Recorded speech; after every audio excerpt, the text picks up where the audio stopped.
Hey everybody, welcome on into the Delmarva Sports Insider, the only live and local show dedicated to giving you all local sports all the time. I'm Sports Director Brandon Boster. And I'm Devin J. Martin. Welcome to the show. We got a lot to get into tonight. That's right. You know what? Devin told us when he first got here he brings snow with him wherever he goes. Looks like he wasn't wrong, folks. What's up, Devin? I'm not proud of it, Brandon, because for multiple reasons, more reasons that we don't have time to really go into. But the main reason, especially for you avid sports fans tonight, is that we're going to be missing a lot of games out because of this weather. Unfortunately, hopefully not too many because we're going into the weekend. But you know what? I gotta say, I'm pretty excited about this winter weather that we're seeing tonight.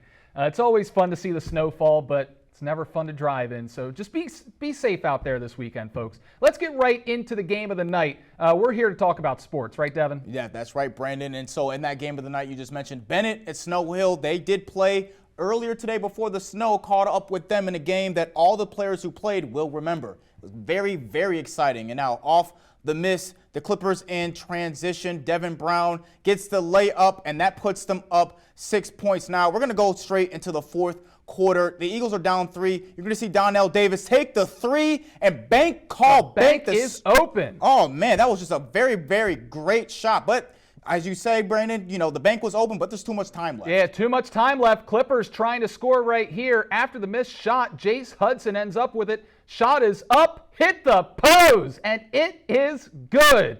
Are you kidding me? The Bennett Clippers hang on to win this one by a final score of 67-64. Snow Hill with one last chance right here on the final possession. Just weren't able to get it done and send it to overtime. But you know what? Bennett with another big win against a Bayside South opponent. Said it a couple of weeks ago when they beat Y High. Bennett deserves a lot of credit this season. Loved watching them play in the Summer League. They are very athletic and they play hard out there at all times. So honestly, I think we're looking at the second best team in the entire Bayside South right now. They've already proven on any given night they can even take down Y High. But right now, we got to say, Y High is still the top squad, even though Bennett was able to get that overtime win at home. But right now, Bennett, Snow Hill, Decatur are all really close in the pack after that. But I got to give the edge to Bennett after all these wins that they've reeled off in a row. And I can see why you would do that. I mean, let's just do a microcosm of those last two plays. They gave up the 3, but then they get a clutch 3 on their end, and then they get the stop. Like, that's just a lot of heart and clutch play by the Clippers, and I think that's because Coach Brown has gotten his boys ready for the big time, the big moments, and their steadfast play in the clutch is really going to help them down the line. I mean, they're doing it on both ends. Again, in their win over Y High, when the palms got sweaty, they made the right plays that they needed to make, just like they did tonight as well. And they show they can make those plays and see the games through to the end. Again, Coach Brown, he's getting them ready for a deep run in the playoffs. Yeah, clutch shot. You know who else is clutch tonight? That's Ulysses Garcia standing by outside on the downtown plaza to talk about this winter weather. Let's send it out to him right now for our first forecast.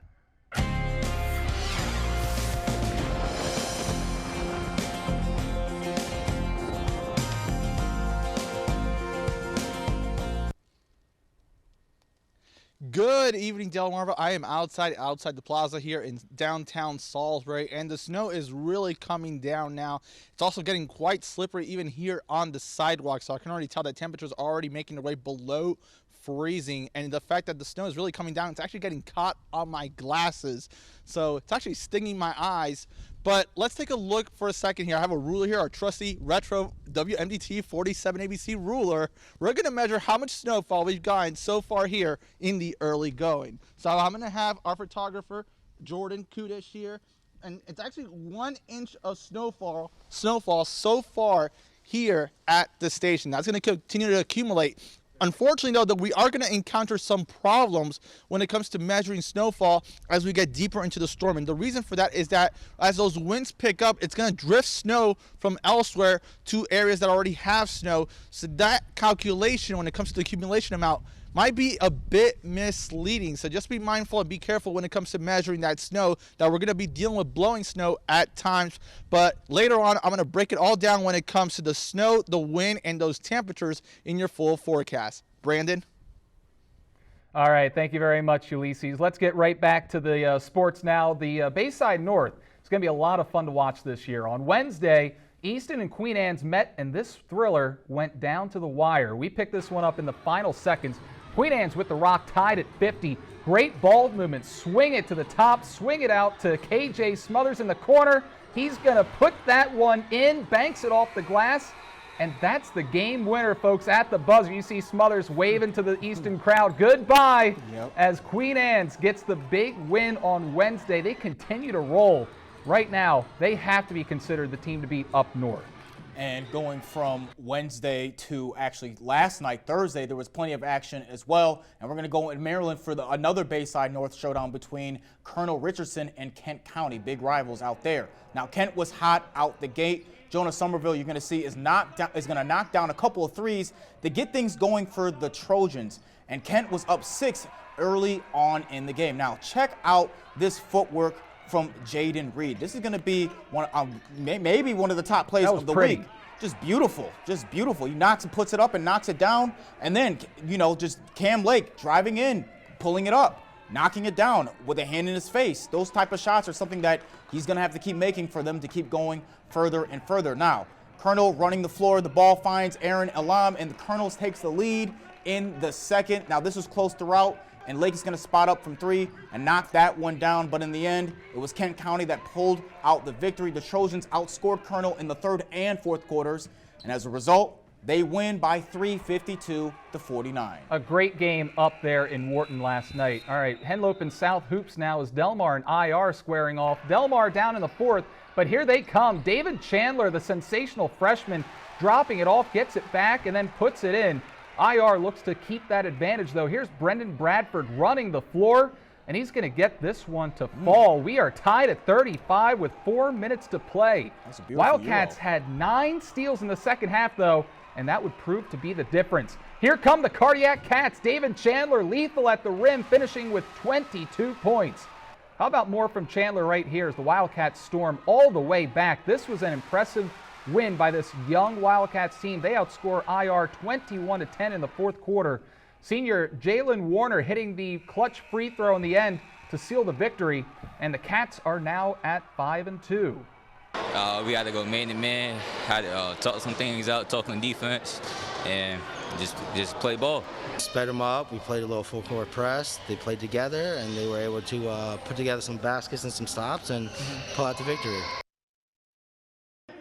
Now moving to Woodbridge, the Blue Raiders hosting Polytech. The Raiders wasting no time getting started in this one. First possession of the game. That's Rasheed Stones pulling up from deep, and he buries the triple. Now Poly's Xavier Brewington returning the favor, hitting a 3, saying anything you can do, I can do better. But Woodbridge and Poly keeping it close early on. Woodbridge responding. Emmanuel Mosley getting the inbound pass and flexing as he gets that bucket to fall, and him and his boys are loving it. Mosley not stopping there. He gets the steal, and he lays that ball in, taking it coast to coast, knocking down the fast break layup. Next possession, another steal, this time Nehemiah Kane getting in on the action. Fast break points working in favor for the Blue Raiders. Now, Poly trying to make a comeback. Darrell Little with the little drive and teardrop shot. Poly would come close, but would fall just short as the Blue Raiders take this one in a final score of 72-65. And now, back to Saturday. We finally got a look at the Dover Senators as they are as good as advertised. Eric Reinacher passing it to Jameel Watson, going to come off the dribble, put it up, and knock down the easy jumper there. Ravens starting off strong, but over to the Senators now. Here comes the bullet pass from Amite Height, and there's Jaheim Harrell. Harrell going to knock down the wide-open tray ball. Ravens and Senators still neck and neck. Ravens with active hands, stealing the pass, throwing it down. Jeremiah Handy, the hoop and the harm there for him. But this man right here, Tyrone Tolson, would take this game over. He drives and finishes. You're going to be seeing more from him. Next up, who else? Tolson again, puts it up from Harrington. He gets that one to fall. He's letting the crowd know that this one is over. Tolson would finish the game with 24, and the Senators take it. A final score of 67-42. All right, now we're going to start off with what we saw this week. I'm going to talk about Delmar for a little bit here. Actually, I want to mention that they did beat Lake Forest and Salisbury School later on this week at home, so they are now 7-2 on the season. I really like how they responded in that fourth quarter against IR. Low-scoring game, down 9 in the fourth quarter. As a young team, they could have just packed it in right there, but what they are building, I like to see it. Dave and Chandler will be a problem for a long time, and like Jeff Ernst, the head coach, told me, you know what, they're young, but they are learning how to win right now, and they've been stacking up some W's on the schedule recently. They're going to get another W more than likely against Sussex Academy, but they've got a tough schedule coming up with Woodbridge, Delmarva Christian, Laurel, Seaford, Woodbridge, and then Laurel again. So this is going to be a tough stretch for Delmar, and we're going to really find out what the Wildcats are made of this year. And not just the Wildcats, but Chandler himself. Again, he's 14, he's a freshman, but he's getting major minutes, putting up major numbers. I mean, the sky is the limit with him. So you just went micro for Delmar, but I'm gonna go macro in terms of big picture. We brought up a little earlier the Bennett Clippers showing a lot of heart over the past few weeks, including today's finish against Snow Hill. The Clippers are now on a 6-game winning streak, beating Pocomo, Decatur, Mardella, Parkside, and Wyatt High. And also tonight, Snow Hill's added to that list. Now the season is about half over, and the Clippers have great momentum to carry them to season's end. So let's see what they're going to do. I mean, again, I've been to 2 of their games over the past couple weeks, and they've impressed me in both of those outings. They sure have. They've been very impressive so far this season. Let's move over to the girls' side now. Let's start in Delaware. Lake Forest Spartans taking on the Dover Senators. Brianna Johnson with the steal. Looking ahead, finds Gabrielle Almonte, and she puts up the easy lay-in, and it falls for her. The Spartans ahead of the Senators, but Dover would fight throughout the game. Mayaja Bynum passing to Sarah Benson down low. Layup goes, and Senators still in this one, but Almonte again in the paint. Patient, but she banks it in for the easy layup and gets the foul to go. Lake still out in front. Heaven Robinson going coast to coast here, gets the fast break bucket, and Dover would get a lot of shots to fall late in the game. Ashton Torbert draining the long jump shot there, but despite the late run, it would not be enough as the Spartans take care of this one. Lake Forest is pretty good this season. They beat the Dover Senators 45-29. Now, another team that's pretty good, they're dominant up in Centerville this season. Queen Anne's has been the team to beat in the Bayside North, and they were on their game once again last night against North Dorchester. Kendall Moxie was a force last night. The Eagles with no response for her. Asia Reed with the steal, and she's going to bring this one up the floor. I mean, they just on both ends of the court, just doing what they're supposed to do. And the Lions have this game under control from the opening whistle. They win, and they win big. They're still undefeated, 12-0 on the season, and 10-0 against the Bayside North. Yeah, the Queen Anne's Lions, they have a very good sports program going right now. They just won the softball championship a couple of years ago. This basketball team, both of them, the boys and the girls, they are both stellar so far this season. The Laurel Bulldogs hosting the Seaford Blue Jays last night. Bulldogs would come out of the gate strong, great ball movement. Carly Venables puts up the 3 and knocks it down, but Laurel would keep the pressure up on Seaford. Time winding down in the first. Palmer down low beats the buzzer there with that lay-in, and Laurel up 14-9 at the end of the first. But the Blue Jays would try to chip away at that lead with Amira Tingle. She is a great player out there, Tingle for Seaford. Nice move. She puts the teardrop shot up and it falls. The Jays attempted comeback, but would fall just short of beating Laurel in this one. This one came close. Laurel takes it by a final score of 44-43. Now let's take you back to Saturday, because another game for Seaford as they've hosted Caravel Academy, the Buccaneers. Now the Seaford was 9-1 at the time, and Caravel was 7-5. But don't let those records mislead you. The Bucs showed they were on a different level from a lot of the teams the Blue Jays have been beating up on in their Henlopen South schedule. The Blue Jays were working around. The three-point attempt was no good, but that second chance is up and cleaned up by Tingle. Now on the other end, nice passing by the Bucs. India Johnston finding Anaya Price for the lay-in. The Bucs were up big at half, 39-14, thanks to Johnson's 17 first half points, and they quite frankly never looked back, pouring it on with layups, steals, and more layups. The Blue Jays would try to make a comeback, but there just wasn't enough time, and the Bucs were not going to be denied that night. Johnson gets a steal, and she lays it in. She had 23 points on the night, and after the game, Blue Jays head coach said the tough loss from the Northern Delaware Titan was a great learning experience for them. Most upstate teams are just sound fundamentally, and I knew that this was a great game for us to learn from. They played great, they played their heart out, and they played the best that they could. But now they know that they have to step it up at least 10 times better than what they've been playing. So that way, moving forward, we don't leave any doubt that we are and can be one of the best teams in the state. And Coach Williams brought up a very interesting point. You know, there are lessons to be taken from games like this. The Blue Jays had been feasting on their division opponents so far up to that point who really weren't up to par. So these last couple games have been good measuring sticks for them. And right now they're just trying to figure out who they are. Yeah, we saw Seaford lose by a lot to Caravel, but in a game like this, you just throw the final score out because Caravel is one of the best teams in the state. And like Coach just said right there, a lot of the teams from Northern Delaware are just more fundamentally sound than teams that you see down here in the Henlopen. Seaford was 9-1. Since then, they've lost to Laurel and Lake, two really good teams down here. But I'm excited to see Seaford continuing to improve into next season because Amira Tingle and Kamira Cornish-Bain are two standout players.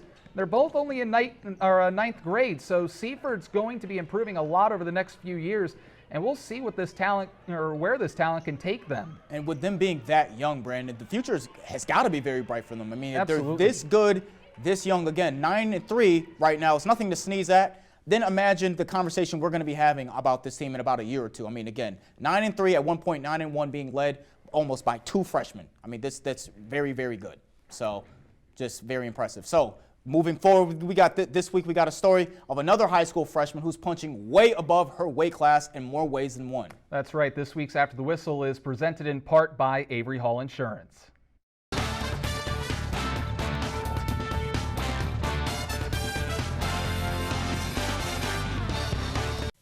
Meet Bennett High School freshman Jenna Stauffer. Now, she's no average freshman as she's part of two different varsity programs for the Clippers, lacrosse and field hockey. She's been playing both sports since kindergarten, playing in different leagues and travel teams her whole life. But this past fall, she took a big step, playing and starting varsity on her field hockey team. In middle school, I was used to being one of the best and playing with people my age. But I think at the high school level, I definitely had to work a lot harder and be more consistent in my practicing to get better and as good as the people that are almost 4 years older than I am. She said she had a great season. She was an honorable mention for the All-Bayside South Conference team. And her and the Clippers made it to the regional championship game. But that's only half of what she has on her plate, because once field hockey's over, she had to start preparing for her varsity lacrosse season. A lot of training, between working out here and running and doing other stuff on my own, and then just practicing my stick skills and my shooting and all that at home. Playing both sports at this level at her age is a heavy workload, one she said she hopes to continue for the rest of high school. I think it's good to be a multi-sport athlete because I definitely want to play one of the two in college, so the more I get seen, I think the better. She says she does have some schools that have shown interest in her, but recruiting isn't something that's at the top of her mind just yet. Her goal right now is to grow as an athlete in both sports. I look forward to playing for the other 3 seasons that I have because as I get older, I should get better. And I also look forward to meeting the new upcoming freshmen each year and seeing how I can influence them as a leader. For 47 ABC Sports, I'm Devin J. Martin. And that'll do it for the A block. We're taking a commercial break, but when we return, Major League Baseball may see a freeze in play, but the Shorebirds will be playing this spring no matter what. Our insider interview is coming up next. Hey, I'm Dan Michelle with Delmarva Basketball. You watching Delmarva Sports Insider.